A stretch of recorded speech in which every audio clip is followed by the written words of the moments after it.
Jerry bought me tickets to join him in New York to see The Phantom of the Opera on Broadway.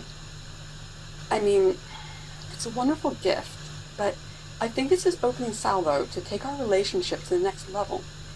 I'm not sure I'm ready for that. I like where we are. Friends, partners in crime. I'm not sure how to feel about this. Well, it'll have to wait until later. Mental note, lunch with Linda and get her perspective on this whole thing. In the meantime, I've got a different phantom to deal with. Case number 013, the Opera Ghost. Preliminary case note. I got a call from the chair of the Underground Opera Guild, a Miss Krista Erickson, regarding something odd that's happening in her company. She's directing a production of Don Giovanni that they are staging at the historic Mariposa Opera House in the town of Mariposa Ridge in Nevada. It's a very old venue dating back to the Wild West that has since been restored and modernized. Well, this opera house has long been a hotbed for hauntings in the paranormal community. At least a dozen different ghosts have been attributed to this venue. But now, Krista says one of her sopranos claims to be possessed by one of the many spirits of the opera house.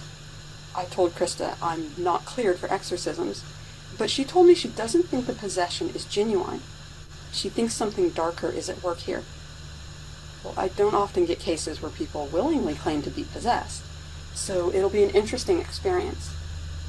Legend says every theater has a ghost, and given that the Mariposa Opera House is one of the most haunted theaters in the nation, maybe I'll finally get my true paranormal experience. A girl can dream. Mental note, send an apology to Jerry. I've got a different night at the opera planned. Wow. Now this is what I call a theater. I almost don't care that it's haunted because it's just so darn gorgeous in here. The walls are colorfully painted in a huge wraparound mural of a fantasy audience in gilded stalls. Kings, queens, clowns, lovers, dignitaries, knights, courtesans, you name it, all from different eras. It's like looking into Wonderland. Wild, fantastical revelry. I heard one single artist hand-painted this entire mural back in the 70s. Amazing. And overhead in the house is this grand chandelier, gold finish, long rectangular crystals, stacked into tiers like a glistening cake. It's splintering the light into little rainbows everywhere. Just magical. Hey! You're not supposed to be in here. Closed rehearsal. Oh, yes, the man at the door let me in. Hi, I'm Emma Emerson of Regions Beyond Paranormal Investigations. Krista said I could come here today about the situation here at the Opera House. Oh, the ghost hunter lady. Yeah, Krista told me you were coming. Name's Melanie Moore, AD and musical director for Don Giovanni. Nice to meet you. What can you tell me about what's going on here? Other than Lorna losing her ever-loving mind, that's all it is. Stress. Overworking herself. It's her biggest role for the company, and the worry has made her go a bit gaga. I've seen it happen over and over again. Lorna's just seen Phantom too many times and got obsessed with the idea of a visiting angel and spiritual possession. She imagines herself as some grande dame of bygone centuries instead of an actress who works as a call center operator between shows. I'll give her this. It's certainly a creative way to have a breakdown. You're sure that's all it is? Stress and overwork? Look, Miss Emerson, I've been working in theater for decades. They all have ghost stories. One had a ghost who liked to torment the light techs. Another had a spectral cat that follows people on stage. This is just one in another long line of weird theater traditions. Lorna Dunn isn't possessed, no matter what she thinks. Her angel is nothing more than insomnia and maybe some indigestion. Like in Dickens, more of gravy than the grave about you. But if it acts like a placebo and helps her sing better, it's no skin off my nose. She could claim to talk to Maria Callas through the air conditioning ducts for all I care. I think she's just taking something to help her relax. She used to be a bundle of nerves on stage, and it would tighten her throat and flatten out her notes. Now, she's all loose and fluid, so her singing has improved dramatically. As long as the side effects of whatever it is doesn't write her off the rails, I'm satisfied. All I need her to do is show up, hit her cues, and hit her notes. If you're going to hang around, make it quick. Krista's in the light booth, Lorna's in her dressing room, and try not to break anything backstage.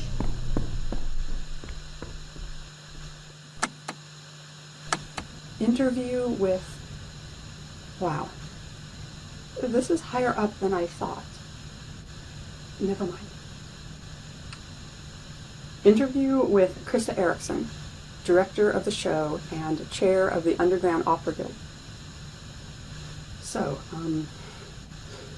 tell me what you can about Miss Dunn and her experiences here.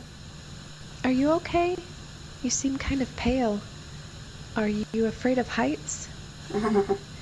I'm just not a fan of looking down from them. It's why I choose middle seats on flights.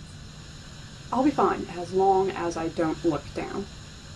Please, go on. How does someone do this? Just tell me in your own words about the events happening here at the Opera House. Well, the best way would be to go over the whole affair from the beginning. Lorna was fantastic at auditions, but she always is. When she knows her audience personally, she can relax. Put her in front of a strange crowd, and it's like her muscles turn to stone.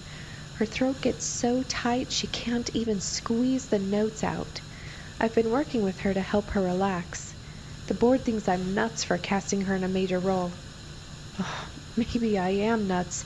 I didn't think that this place would... Oh, gosh, I don't know how to describe it. We all knew about the history of this place, but every theater is haunted. It adds to the charm. It wasn't until we started working here at Mariposa Opera House that Lorna went a little funny. At first, she seemed edgy and kind of paranoid. She didn't want to be touched. She didn't like the crew to look her in the eye. She refused to sing, claiming she was sick and that her throat hurt. And she was really suspicious of the paintings. The paintings? The mural on the walls. All those painted characters. Lorna said they were watching her. It was getting creepy. But after 2 weeks or so, she settled down. A lot. I never saw her so relaxed. Her singing was absolutely jaw-dropping.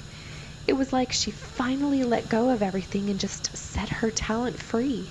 We were amazed. But then Lorna, she started talking strangely about this being the pinnacle, about achieving perfection at last. I never heard her talk like that. And her eyes, I don't know, they've changed somehow. Darkened, widened, like a whole new person has stepped inside her. I asked her one day after rehearsal how she was able to conquer her stage fright. She told me that her angel helped her. An angel? Quite different than a ghost. That's how Lorna refers to whatever is happening, that her angel visits her in her dressing room. But she tells us who the angel actually was. A prima donna who used to sing here named Angelica Hughes. I looked her up. Angelica was a soprano obsessed with perfection. She claimed that she would stop singing once she reached her absolute zenith of her craft. The legend goes that the curtain call of her best performance, Angelica said, "I sing no more," and then slit her own throat with a butcher knife on stage in front of the whole cast, crew, and crowd. It seemed once Angelica believed she could do no better, she chose to die rather than risk failure. She's one of the dozen or so ghosts that haunts this place, and Lorna claims she is becoming a vessel to let Angelica sing through her voice. That she is working on allowing the spirit to actually enter her body so they could both achieve ultimate perfection. It's so creepy. Lorna's face is like marble when she says this stuff. I can't reach her. No one can. I'm afraid that if she goes on stage like this, she could stage an encore performance of Angelica Hughes's suicide. That's Lorna. Practicing. At least, I hope that's her. Oh, who knows anymore?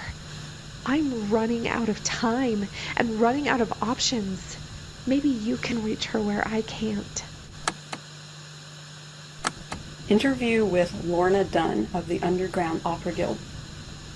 So Lorna, what can you tell me about what's happened here? Is this some kind of therapy? Not at all. We can call it research into the Opera House's history. You seem to have a lot of first-hand experiences with parts of its heritage.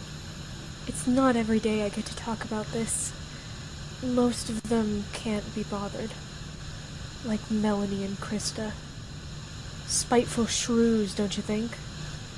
They're just mad because I am lodging a complaint with the board to see them all removed from directing responsibilities for the company after they humiliated me last year in La Boheme. Angelica agrees with me that they are not good for us anymore. Ah, yes. Angelica. How did you two meet? It was jarring at first. Being confronted by another world usually is. Angelica told me I'm receptive. I feel things more keenly than others do. That's why I was so paralyzed on stage. I felt the room so strongly. They bombarded me with their stories and secrets. Angelica is my filter. She blocks the white noise so I can focus on perfecting our craft. Ah, yes, of course. Coming to Mariposa Opera House was a revelation, and almost a ruin. Not long after we started working here, I was assaulted by nightmare images. The walls are alive, Miss Emerson. The paintings hold the souls of those who have died here.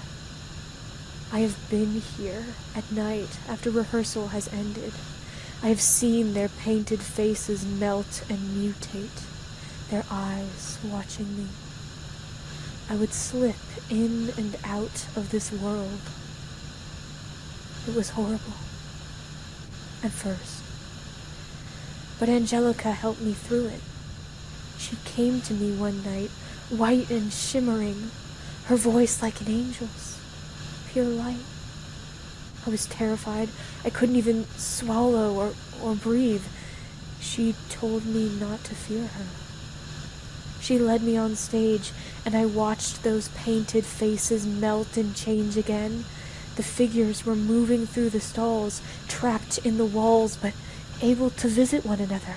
An audience for me. Angelica said she knew the visions were frightening, but it was just the souls trying to communicate with me. She said she could because we are kindred. She asked me to sing for her. I told her I couldn't. Still, she asked me to try. And I felt her go through me. I was lifted bodily out of myself. She filled the space inside me and sang through my voice. It was majestic, and I saw the most magnificent change. The house was filled with a swirling cyclone of spirits and angels, translucent faces as light as bubbles dancing to our song. I was carried away with them, waltzing in the air, and ever since then, my nerves have been stable. Angelica sings through me, and we will give the performance of our lives. The perfect finale. Finale? Yes. One cannot improve on perfection. When I finally achieve it, I too will ascend. If you don't mind, Miss Emerson, but I really need to focus on getting ready for rehearsal. I still have to stretch, warm up, and do my skincare routine. When you wear as much makeup as actors do, it's simply murder on the skin. I swear to you, I saw what I saw. The company thinks I imagined it, but how could I dream up something like that on my own? No, it was real. There are things in this world we cannot explain. I feel you know this as well.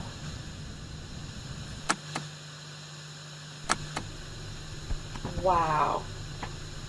Nothing against the third row center seats, but give me a dusty filing cabinet full of secrets any day of the week. Look at this stuff. Old programs, posters, press releases, scores, scripts. The entire performance history of the Mariposa Opera House.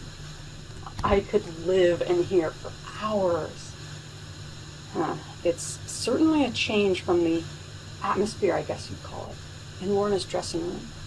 Something is wrong, and I mean deeper than her claims of Angelica singing through her.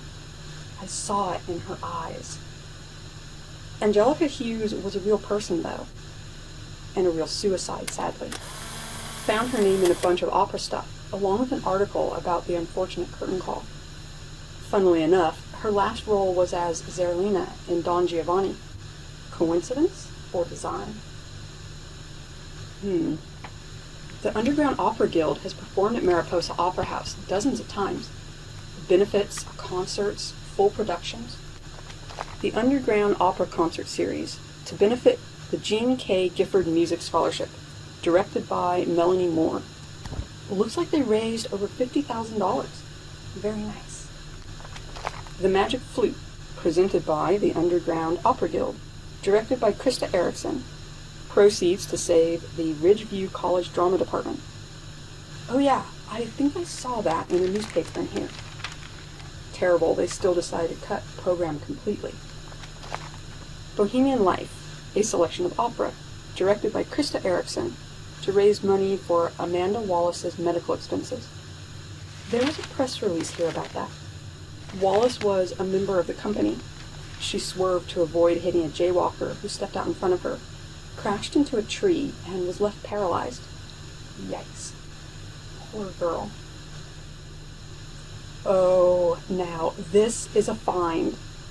A vinyl record recorded by Angelica Hughes. I wondered why there was a record player here in the manager's office.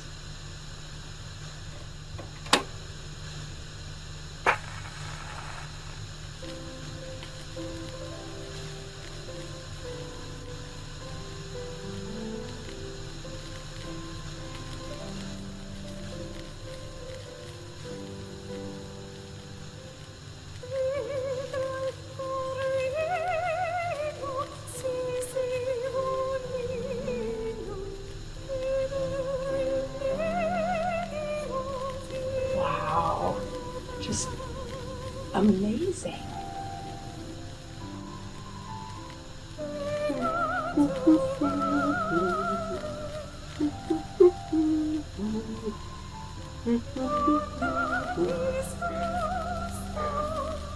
What a beautiful voice.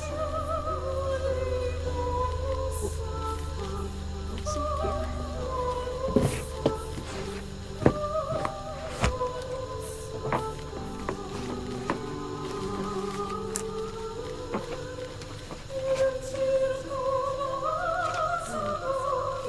That doesn't mean anything.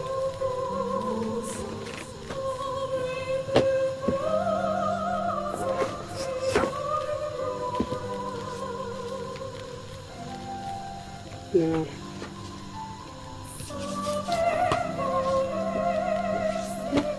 Not that either. Wait. Am I hearing things?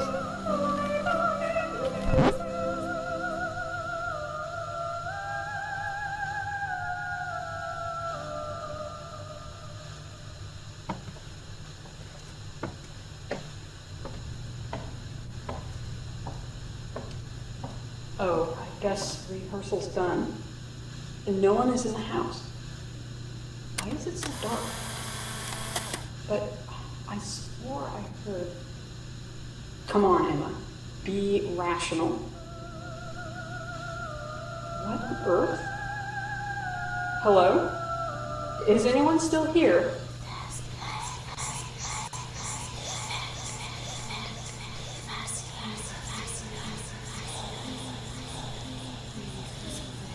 What's going on here?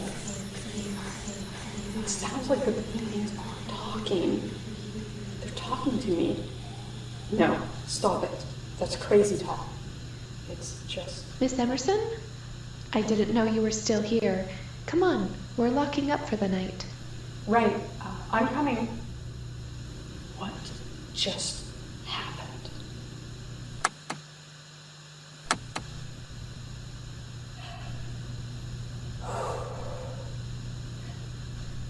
I couldn't sleep at all last night. I kept dreaming about painted faces melting and walls whispering to me. But I've got an idea. It's crazy. Who knows if I'm even right? But I need to see it for myself. Time is running out.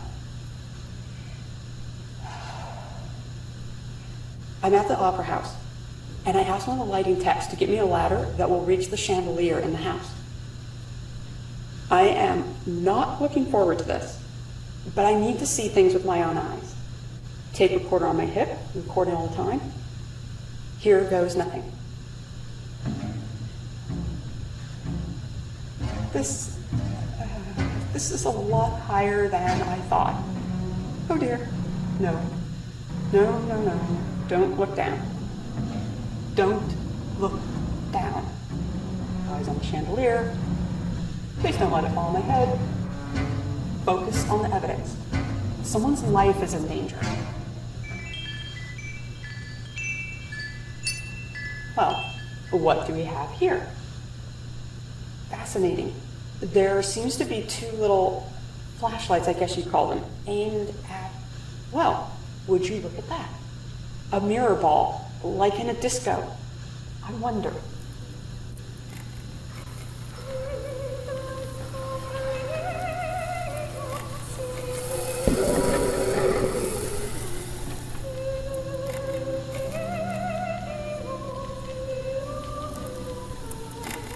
Oh no, this is what I was afraid of. If she found out what I was doing, she wouldn't wait any longer. She'd finish the job. Got to get... Oh, why did I look down? Oh God. This is what she wanted. An encore of Angelica's suicide. When I saw it in, have to get down. I need to, or she'll die. I have to. A blackout? Why is she... Ah! My eyes! Oh God. Ah!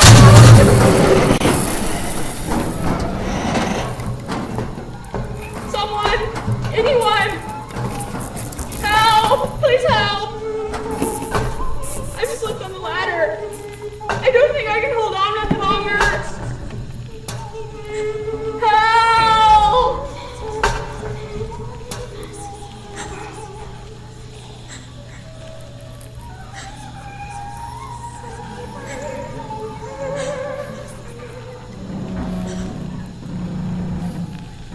Come on. You can do this. Forget the fear. Push yourself. Come on. Climb, darn it. Climb.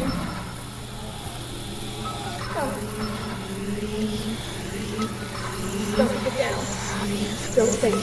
Just do it. Lorna?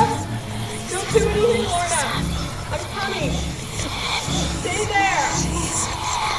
Don't look down. Don't look down.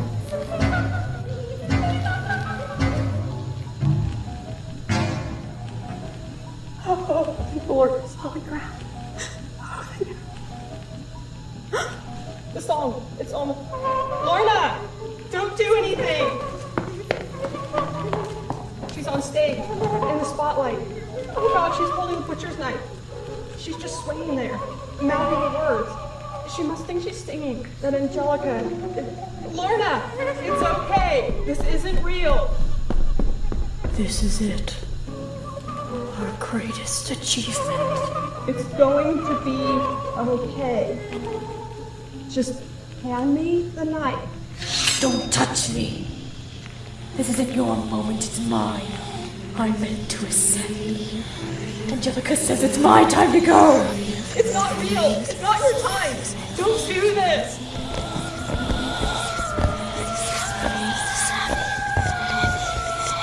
Lorna, no!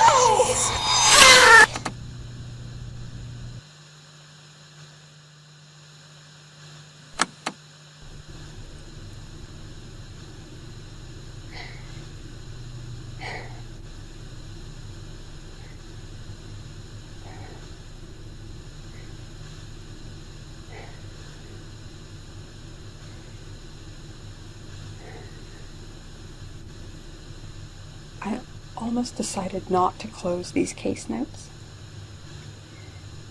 I had to listen to the whole thing to refresh my memory. Let's just say, I didn't like reliving those last moments at the Opera House. But we saved her. No one got hurt. Well, I got hurt when she stabbed me in the arm with her knife in the struggle. Not very deep, thankfully. I managed to hold her long enough for the authorities to arrive. The light tech called them when he heard me cry for help. He was also the one who managed to stop Krista before she could escape. Krista Erickson, the one who called me about this whole fiasco. The one who planned the cold-blooded and inhuman murder of Lorna Dunn. I'm so tired. It feels like my life has been nothing but police interviews and hospital visits. Jerry sent beautiful flowers, though. He and Linda came to visit after I had my surgery. Should have just gone to New York with him. Where was I? Oh yeah. Lorna was the pedestrian who stepped into traffic and caused Amanda Wallace to swerve and crash. Amanda was Krista's best friend in the whole world. Krista mounted that show to help raise money for Amanda's medical expenses. Oddly enough, Krista tried to be the bigger person about everything. But inside, a seed of hatred grew. Lorna nettled her, got under her skin. She was difficult to work with. Krista tried to resist hating her so much. Then Lorna lodged a complaint to the Opera Guild's board to have Krista removed from directing. Another attack on Krista's world. It was the straw that broke the camel's back. Krista loathed Lorna and deemed her unfit to live. And she became obsessed with a truly evil way to destroy the woman she hated.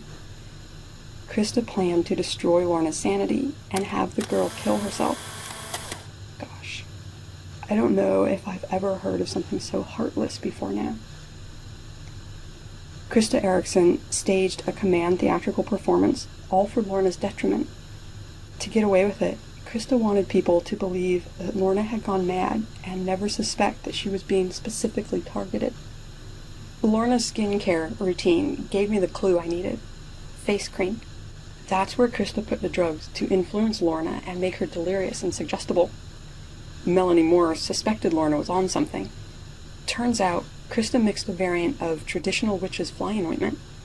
Witches were said to mix certain plants together to create vivid dreams of flying and realistic visions of witches' sabbaths. Plants like belladonna, henbane bell, jimson weed, black henbane, mandrake, hemlock, and wolfsbane. They're deliriants and can cause lifelike hallucinations, such as the murals coming to life, or the feeling of Lorna's soul leaving her body. And some physical side effects, too. Dilated pupils, for one. Hence the darkened eyes. Belladonna used to be used for cosmetic eye drops to darken eyes long ago, but these plants are dangerous and lethal even in minute quantities. I'm almost shocked Lorna didn't die outright. Belladonna also causes dry throats and the inability to swallow, both of which were mentioned to me by Lorna. It would affect her singing, too.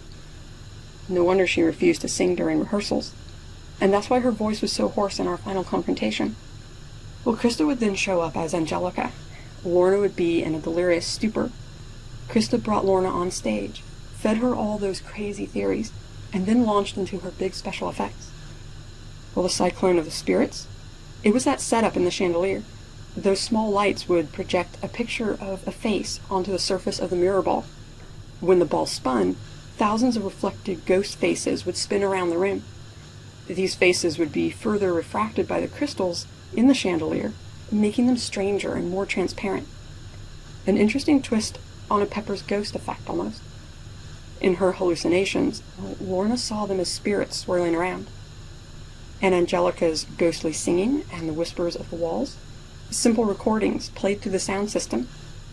Krista took the recording off the final record and tweaked it in editing to make it unearthly. She recorded the whispers herself. It all added to Lorna's delusion. She even tried her spooky sounds on me to get me to back off. But with her stories established, Krista actually stopped dosing Lorna and replaced the face cream with a harmless duplicate to remove suspicion. But the effects of those plans can linger for days afterwards. Her throat recovered enough so she could sing, but her eyes were still dilated, and she still had hallucinations. And Lorna totally bought into the fantasy. She was doomed. Hiring me was Krista's most baffling move, but we gathered it was another attempt at exoneration, to make it look like she was trying to do something to save Lorna. But why did she hire a paranormal investigator? Why not a psychiatrist or a doctor? Because Krista figured they would spot the drugs right away and foil her plans. She hedged her bets and chose someone she thought would be fooled, too. Unfortunately for her, I wasn't fooled. When she saw me investigating the chandelier, Krista knew her time was expiring. Lorna had to die now. She drugged Lorna, gave her the knife as Angelica, and dragged her on stage. Krista stage managed all the special effects to convince Lorna it was the grand finale. That's what startled me. The mirror ball effect started, and the light hit me in the eyes, causing me to fall. Well, Krista knew about my discomfort with high places, and she hoped that that would keep me from saving Lorna's life. But somehow, through luck, through persistence, through whatever, she failed, and we stopped her. I'm exhausted. I think I might need to take a break for a few days. Case number 013, closed. Results: human agency. Mental note: ground level spirits only for the time being. If there's a gremlin on a plane, let airport security handle it.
He can flatten his body into a shadow and slip into your house.